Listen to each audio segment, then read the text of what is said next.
Welcome to my piranha pool. Here at a local hotel, just like my favourite Bond villain, I've filled a small swimming pool with over 100 red-bellied piranhas, and they haven't eaten for days. It's the perfect opportunity to test just how voracious these creatures are. Everybody knows about sharks being bloodthirsty killers. Just wondering if piranhas have the same kind of sensitivity to blood. I've got a hook here. It's one way to find out. Sacrifice a bit of my own blood and take it from there.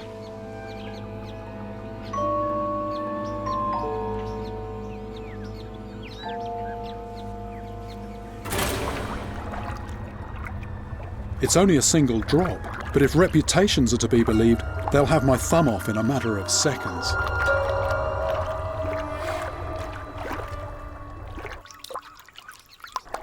I don't know, I think that's possibly a bit inconclusive. They are moving around, but that could have just been the movement of my thumb. Maybe a little drop like that was a bit ambitious, and perhaps I need a slightly larger quantity.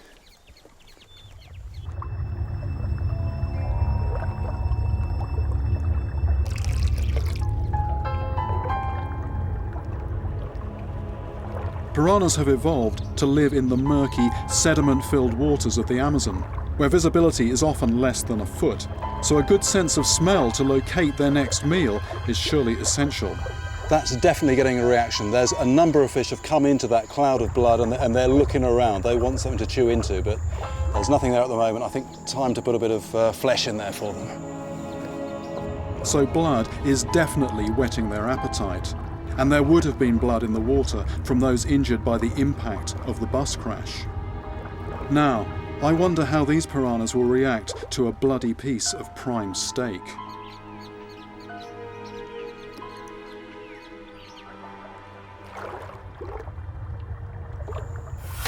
There we go, it's the first nibble, the first nibble, the first nibble. And there they are, they're all piling in. Once the first one started, there we go, they're all over it now. Piranhas react to the sound and movement of another piranha feeding, attracting them to the scene and inciting a feeding frenzy.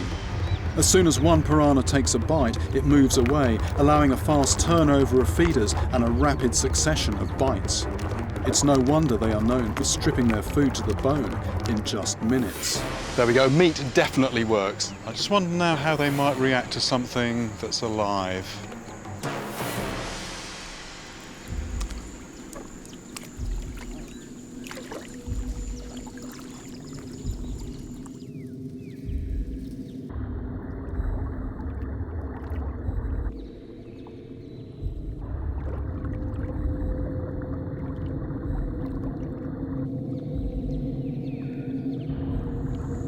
These piranhas were tearing into a piece of dead meat just a couple of minutes ago, but they're just not interested in me.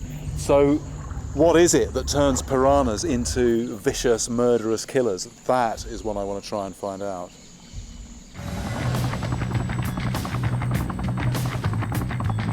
My destination is a remote river in the heart of a primeval wilderness. I want to find out if wild longfin eels, large or small, are willing to attack a healthy adult human.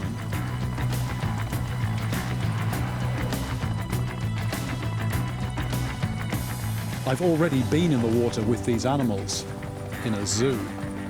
This time, it's going to be very different.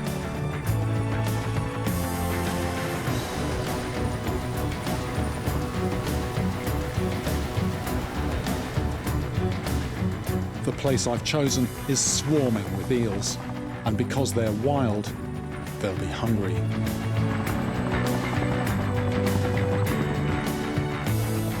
The question is, will they be bold enough to have a crack at me?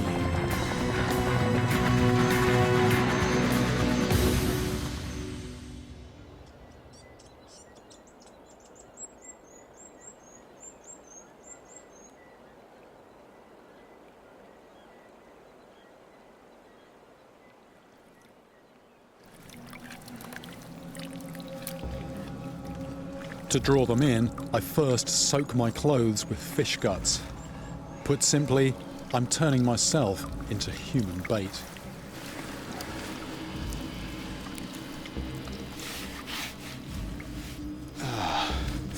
feel my heart starting to pound. I've done some crazy things in my time, getting into a pool with piranhas, going into murky water after snakeheads, but this has to be one of the scariest things I've done. For protection, I'm wearing chainmail gloves and a thick wetsuit, and I'll be sticking close to the bank.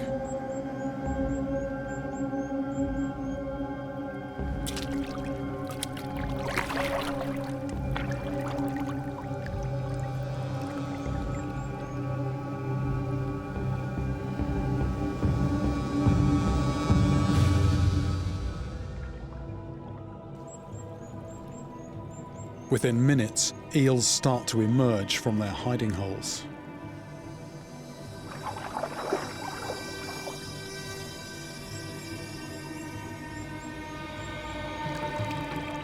That is just so snake-like, coming out of the water with its mouth like that. I'm hoping they're going for my hands, but they seem to be interested in other parts of my clothing at the moment, which is a bit disconcerting. And even if I move my legs, I move my hands, it's not really sending them away at all. They're coming right in close. The thing about these fish, these are not fish that people feed, these are wild fish, so they are hungry. They're bumping my legs, they're tugging at my shirt, and they're coming in on my fingers as well. I'm actually wearing gloves, these are Kevlar gloves, and I wouldn't be too happy doing it without those.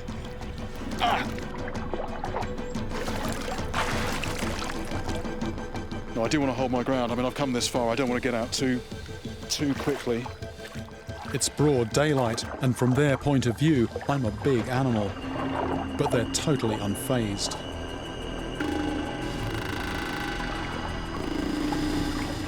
Get out! Ow! I think I need Kevlar underpants as well. Most fish would not do this at all, even piranhas. Ow! That was inside of the thigh, inside of the thigh. What I don't want is for them to draw blood. If they draw blood, that could really get them going. Ah!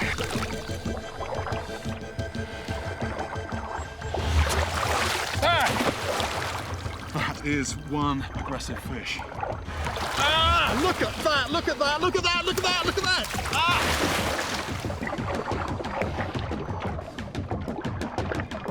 I think it's time for me to get out. Get out! Get out!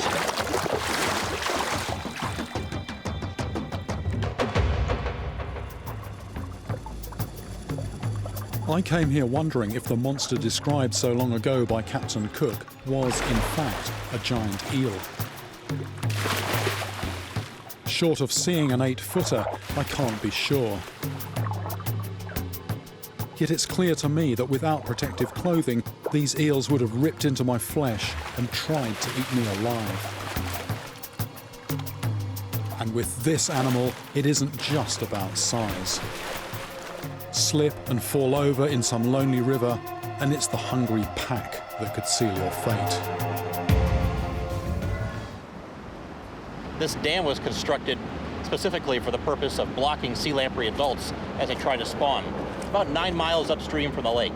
So they've been able to swim up on their own from here. They can swim about 3 feet per second and go over rapids without any problem. So as they're migrating upstream to find places to build nests and reproduce, we intercept them in this trap, and the sea lamprey are taken out and destroyed on sight. Usually the river monsters I hunt are elusive creatures that are often revered or even protected. But it's a different story here. Culling has started to reduce the number of attacks, and the trap may be my only chance to get my hands on this primeval predator. But that means descending into a cramped concrete cell in the middle of the dam. A cell that could be harbouring hundreds of blood-sucking lampreys. Oh!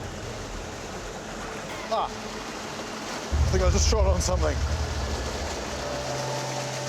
Oh, there's a lot around the intake. A lot around there. Ah! I can just feel it's soft. Ah. There you go. Oh, yeah.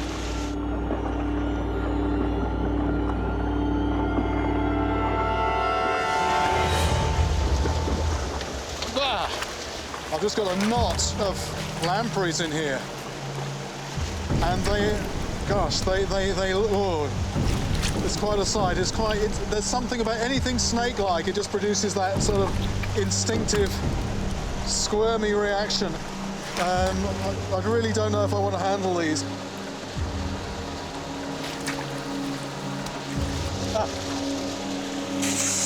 Right, here we go. Oh look, there's one attached to another one there.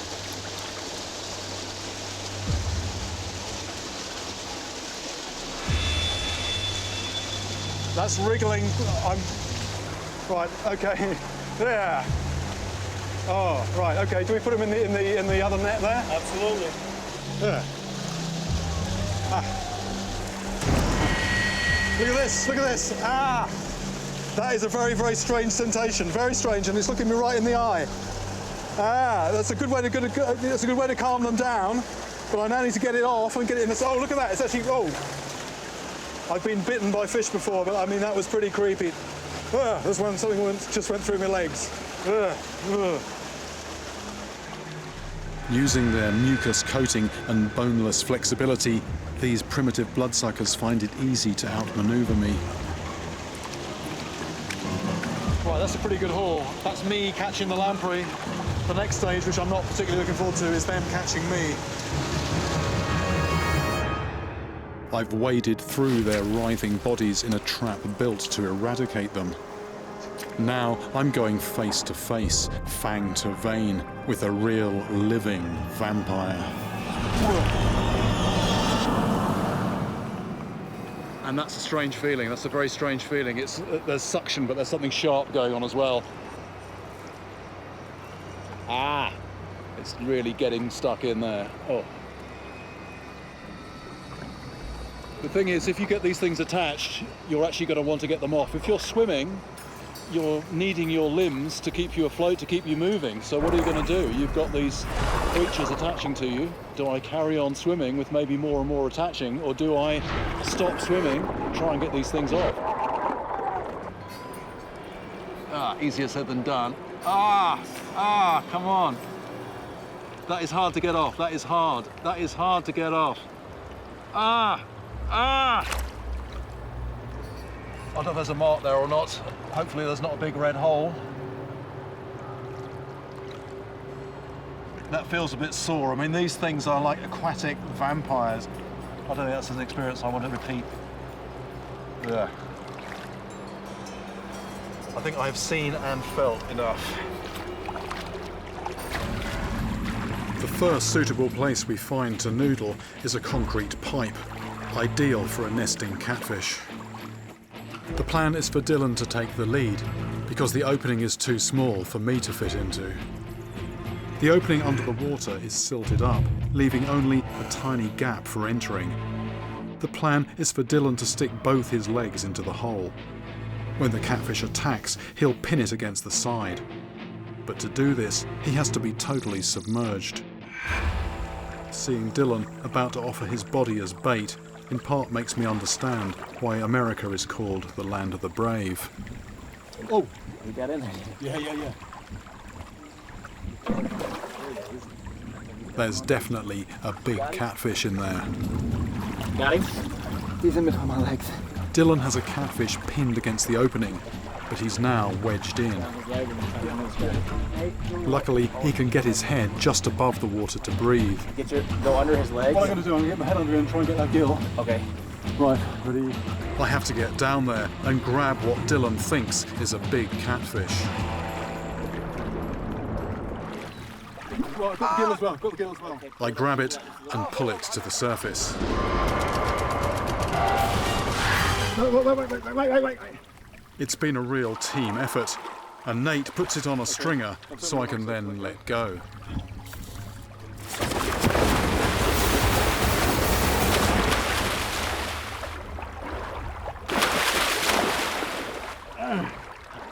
It's my first flathead catfish. Who would suspect a river like this, so shallow, you think there's nothing in here. Maybe there's stuff a foot long, but there's some real monsters in here and they're hiding very, very close. But boy, it's work to get them out. It's short, but it's very intense. But you've got this protruding lower jaw and you've got these needle-like teeth forming very big pads, and that's basically what I'm trying to get hold of there. You've also got crushing pads at the back of the throat. Your hand can even go beyond those.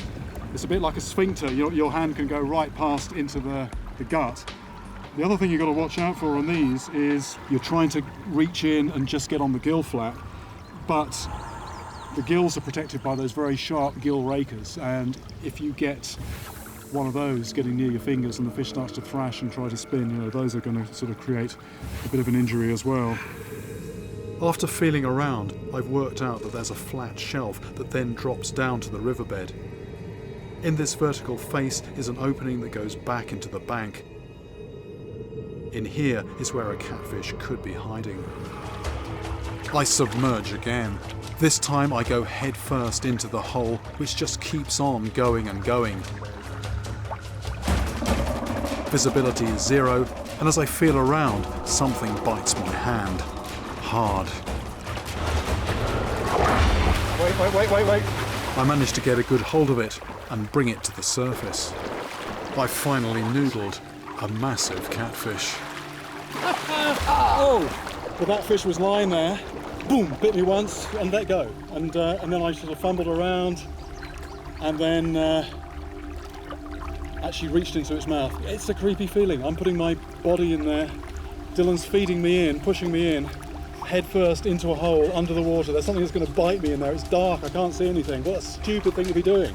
Just ridiculous. But I mean, as fishing goes, it doesn't get much more mad than that.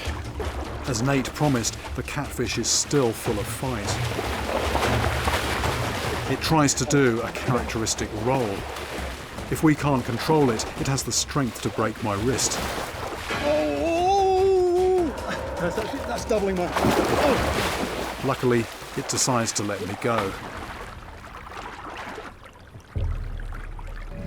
The piranha we all fear feed in packs, and they are so common in the Amazon you can catch them almost anywhere. Normally I use high-tech gear and stealthy tactics to lure a monster onto my line, but the piranha's method of feeding is so bold that I'm changing my approach. I've dispensed with my normal rod, and I'm just using a bit of bamboo with a short length of line on the end. Tried and tested means of catching piranha. Just a hook on the end with a piece of wire so they don't chomp through the line, lump of meat, and unlike other techniques where you're being quiet and stealthy, piranhas are actually attracted by noise and disturbance on the surface.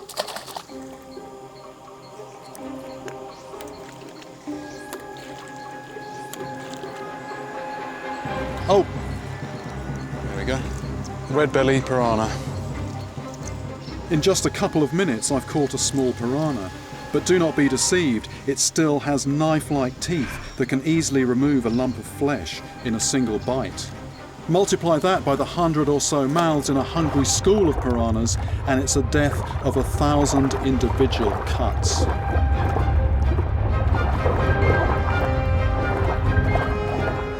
Protruding jawbone with large chomping muscles means that when the mouth is closed, the triangular teeth from both jaws lock together like a bear trap.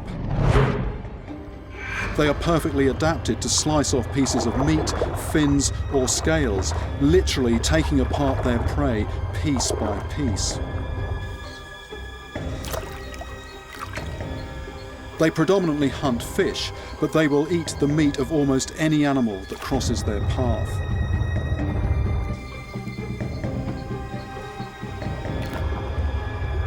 And in this river, with almost every cast, I'm catching a piranha. This river is just absolutely full of piranhas. They're just all over the place. Doesn't mean to say though that I can't do this.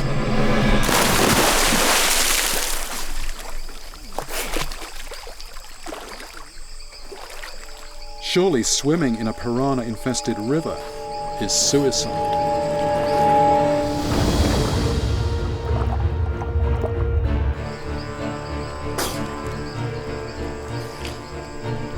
This water may be full of piranhas, but they're not attacking me. If I can swim here, and it's true that the old man from the fish market story and the victims of the bus crash were eaten alive, then something is missing that is needed to trigger a feeding frenzy. Still alive. There's plenty of water here. I'm guessing there's enough food for them down there without them wanting to attack me. Piranhas may enjoy a reputation as evil killers, but here in the Amazon, they are far from the top of the food chain. This river is a supremely predatory environment. And I'm told that there are wild river monsters that come here to be fed by locals. These creatures are highly adapted killers and greatly feared by the piranhas.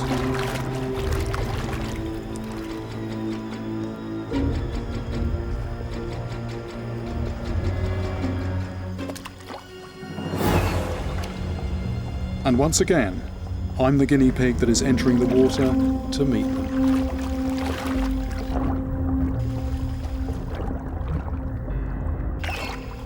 Dolphins. Who'd have thought it? 1,000 miles from the ocean, right up the Amazon River, freshwater dolphins.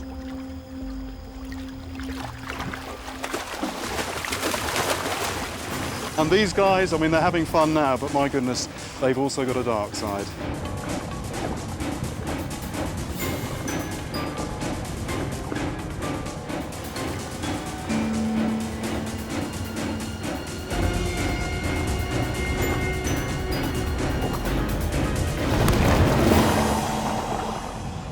I'm in the middle of a frenzy. That one got my thumb.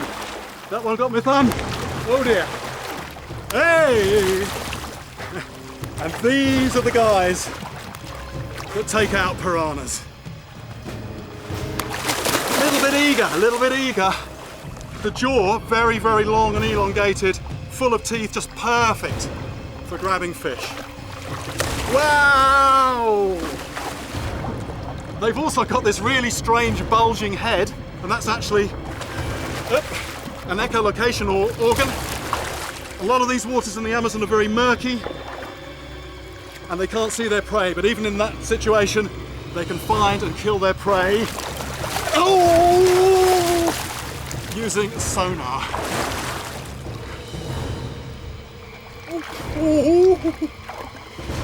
You know, you've got to be very, very careful tangling with these creatures. Time for me to get out, I think. I return to Kundar, the master hunter. My plan is to dive with him as he goes after the giant snakehead with nothing more than a pair of old goggles and a homemade spear gun. In these choppy conditions, I'm straining to spot the surfacing fry, yet Kundar's predatory eye picks out the slight ripple that gives them away. Ready? Follow. And with our target pinpointed, the hunt can begin.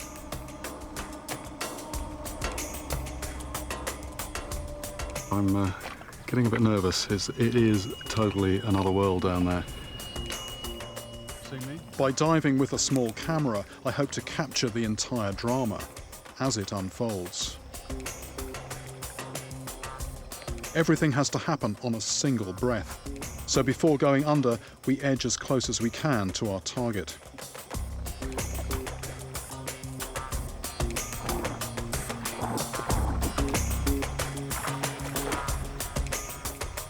But when Dar suddenly slips in and vanishes without trace, he leaves me scrambling to catch up.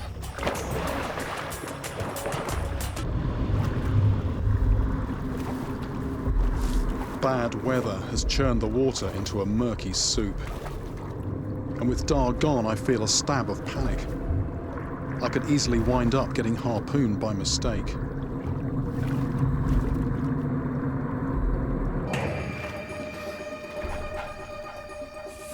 The poor visibility is even hampering Dar. It's murky down there, it's murky. I'm having second thoughts about this. I'm starting to feel like human bait. But it's too late to pull out now.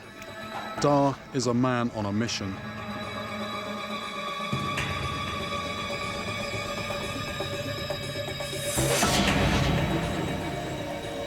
When the fry break the surface barely a boat length away, we launch again.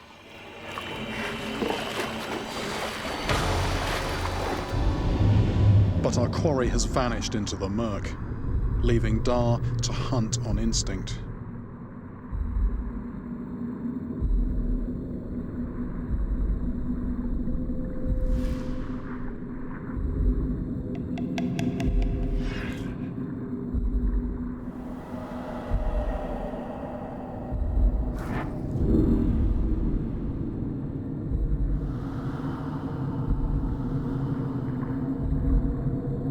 Dar loads. I can sense we're close. Suddenly, we're in the heart of the swarm.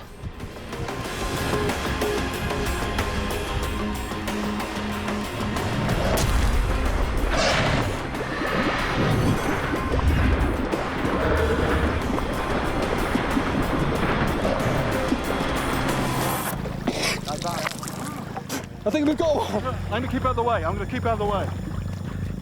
With a single, well-aimed shot, Dar has caught a giant snakehead. Sitting in a boat, dangling a line over the edge, believe me, is easy in comparison. Despite taking a direct hit, the fish simply seems to shrug it off. Oops, doesn't like that. Having listened to accounts of its aggressive behaviour and seen for myself the scars on Sombat's foot, I'm well aware of what this river monster is capable of. So there we go. If I'm going to prove that tigerfish target humans, then I need to get back in the water and offer myself as live bait. So far, though, the fish are proving elusive, and my window of opportunity is closing. If the water gets too warm, the crocs will attack. This is very much unknown territory we're going into, trying to encounter tigerfish underwater. Because time is short, what I'm doing, I'm effectively going to chum the water with some of the tigerfish's normal diet, small fish. So I've got a few handfuls of this, and I'm going to throw that into the water and see how they respond. And I'll be in the water with them. I've no idea how chumming the water will affect the tigerfish, but I'm hoping they're still here. If they do turn nasty, I'm ready to run for the boat.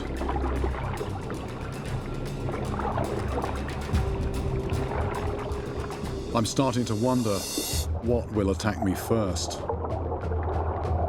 Amazingly close to some tigerfish. But almost as soon as I see them, they're gone. I'm just looking at the water temperature. It's 66, which is actually not good news. According to Brand, the temperature when the croc starts to wake up a little bit is 64. So we're slightly on the edge of what we should be doing. I'm pushing my luck, but I want to know if tigerfish are man-eaters. And I'm too close to pull out now. Just opening the fish bag. I do wonder about the advisability of being down here with a bag of bloody chopped up fish.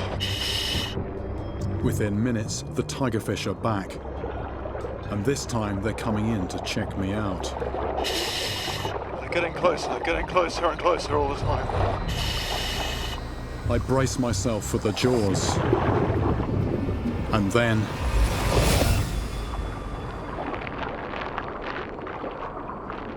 nothing. I'm in plain sight of perhaps 50 hungry tigerfish, yet they're refusing to touch me. This is really quite incredible. They're so bold underwater, coming so close. It really shows that hunger overrides all other emotions. In theory, I'm an easy meal, but the fish seem more curious than murderous. They've got the jaws and teeth to attack me, but plainly they don't see me as food. I'm simply not on their menu. So what about those rare stories where people have been attacked? The victims of the overturned boat and the migrant workers mauled in the river. So in other conditions, could tigerfish take down a person? The answer may lie in the river itself. My experiment tells me that as long as tigerfish can clearly see what they're dealing with, we're safe. But visibility is rarely so good. Imagine more cloudy water conditions when they can't make out an entire human shape, just disembodied hands or feet flashing through the water in front of them. Factor in the way they hunt in packs, their instinct to bite first and ask questions later, and their boldness to all pile in once the first fish has taken the first bite. In those conditions, I think it's true to say that I wouldn't feel so happy to be in the water with them. I don't have to wait long for a bite. Here we go. Almost immediately, I'm battling something large and powerful. This is heavy.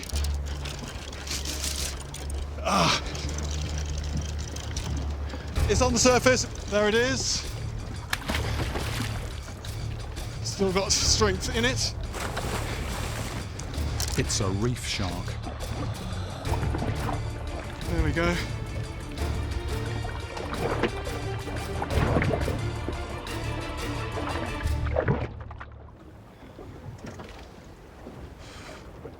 See the friction burns on my thumb there?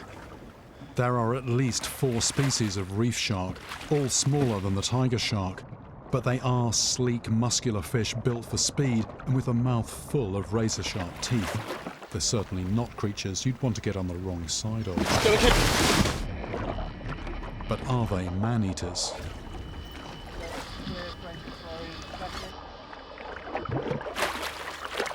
Seventeen, yeah. Once the team has gathered all the data, I remove the hook and release the reef shark back into the water. It's actually swum off very strongly. But the strength of that on the end of a line, well, I mean, it burnt my thumb. And I think if that was attached to your foot, for example, you'd have no say in the matter. You'd just be under the water. But what I'm wondering is whether that would actually hold on to your foot or whether it would just take a bite. I think the only way to establish the bigger picture, I've actually got to get in the water. I want to see how reef sharks behave when presented with larger bait and how they react to a human in the water. Soon, it's clear from the activity on the surface that they don't feed alone. Well, the sharks are here, no doubt about that. The bait's ready. And down it goes.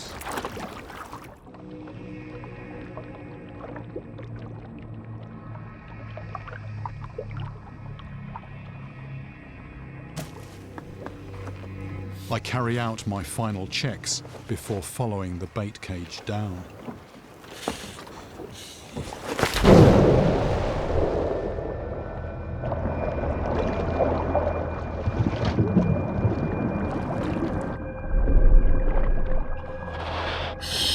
Sharks all around me, all around me.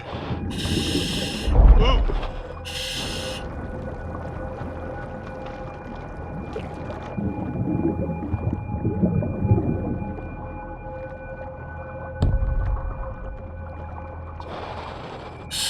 So these are reef sharks. They're resident here on the reef, and they're sizable. They're good sized fish. This is quite a spectacle. Lots of fish. They are very concentrated, very stirred up and excited by the smell of the bait.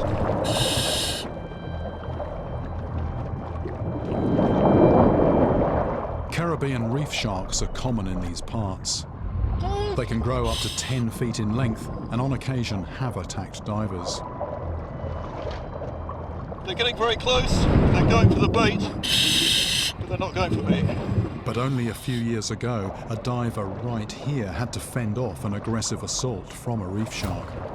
As their numbers increase around me, so too does their confidence. Oh, that was coming right towards me.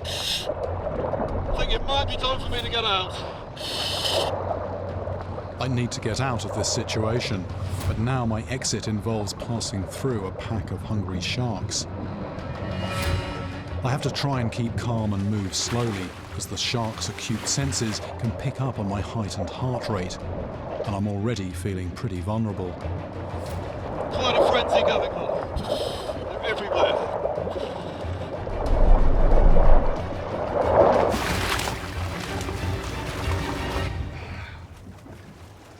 That's pretty intense. But whether they'd actually take somebody down, I think they're capable of it, but I don't think they'd have the motivation. But in terms of actually clearing up remains down on the bottom, well, having seen the way that they were going at that bait box, absolutely no doubt that they could do that.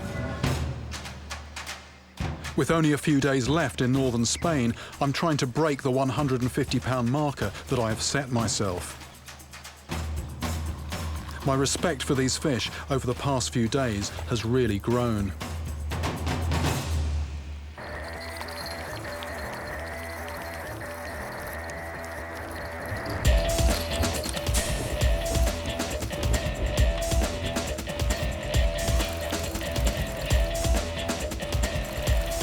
Oh!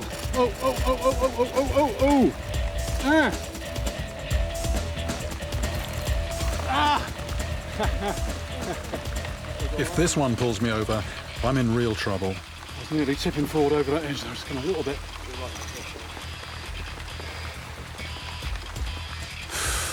My groin is starting to ache. Strong fish. The rod's jammed in. This is physical stuff. Physical work. It's coming up. Strong fish. But I think it's tiring. Tiring.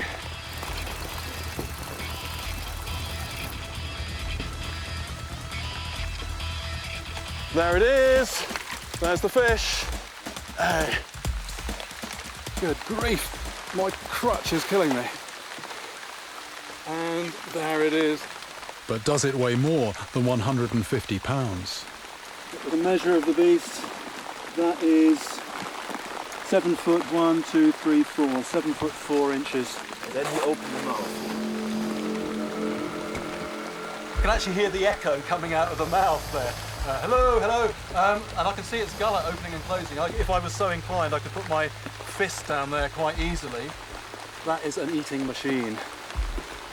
The whole thing is nearly 8 foot of just solid rippling muscle. If that grabbed hold of your leg, that's an unpleasant enough thought, but if that decided not to let go and you were swimming, you'd be history.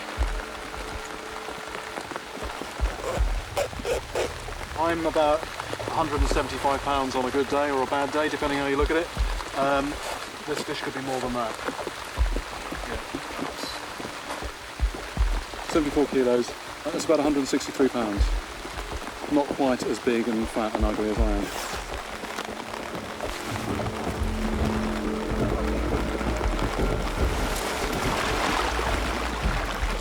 What I find really hard to credit is that I was doing those experiments where I was trying to see how much force I could exert in the water, and there was somebody on the bank with a spring balance just hooked around their finger reading off, okay, 30 or 40 pounds. This thing in the water was almost pulling me off the bank. I was having to dig in and really act like I was in a tug of war. How something with nothing solid to actually grab hold of can exert that force in the water, I find quite mind-boggling. It is very, very impressive indeed. And now it's time to let this guy go. Let's see how he reacts. Fish has recovered a bit, maybe a bit more than I have. I'm going to put it back in the water. If it does have a go at me, I'm going to actually stand my ground and see if it, a bit like an elephant, see if it's a false charge or will it actually go and grab my leg. This is what I'm trying to remember, that this fish is bigger than I am. It's got a few inches on me. I've got a few pounds on this fish, but I'm in the water. My extra weight actually counts for nothing. It's the fish's environment sinking down towards my foot.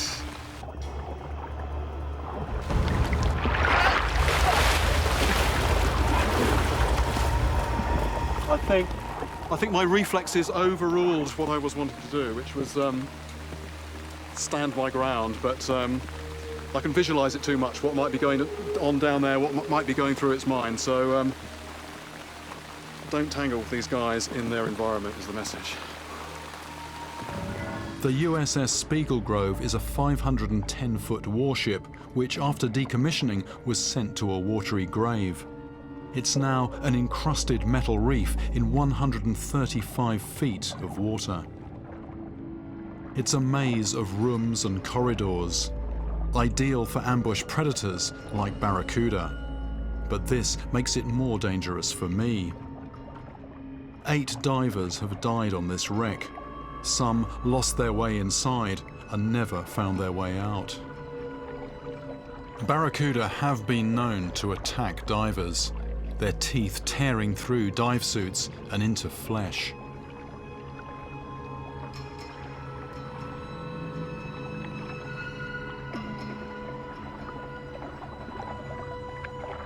The visibility deteriorates the deeper I go. Barracuda.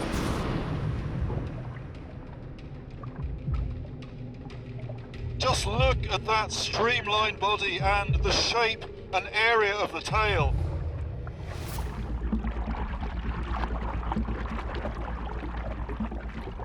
This vibration and movement in the water is definitely calling in the predators. But not just the predators I'm after. Straight out of my blind spot, that one. Straight out of my blind spot. Wasn't really paying attention. Stingray trying to knock over the bucket. Can't help but see, you know, it seems fairly tame. Mostly interested in food, but that's a very long spine. It's got halfway down its tail. Then, with my attention elsewhere, a barracuda suddenly appears out of the gloom.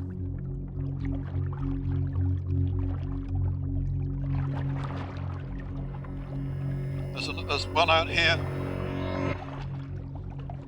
Here's my bait. Here's my rod. Normally I've got a reel and some line. Today I've just got the bait attached to the rod.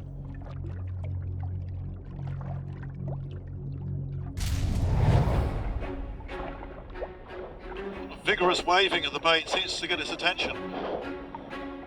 Here we go.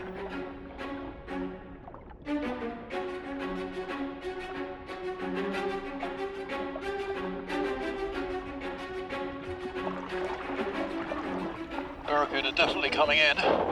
There's definitely a sort of a cautious approach going on.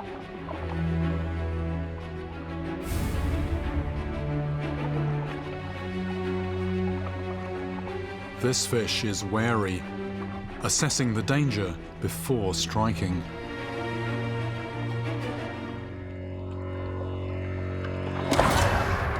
That came in at a rate of knots. It just locked on and it was coming at speed. Just fearsome, absolutely fearsome, these things. Just a little rain of scales in the water.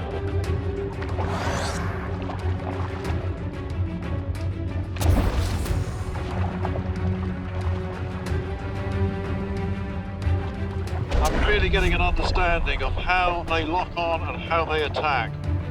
Barracuda, it hits, and it hits straight on. It's not like a sideways movement like you get with some fish, like sharks.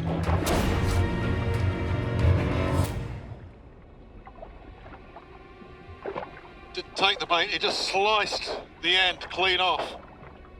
Whew. I scarcely even saw it. That's what must have happened to Bill's foot. For a moment there, I wasn't looking at a fish getting nailed, I was looking at a human foot, and I can absolutely imagine now what must have been going on underneath the water when Bill got attacked.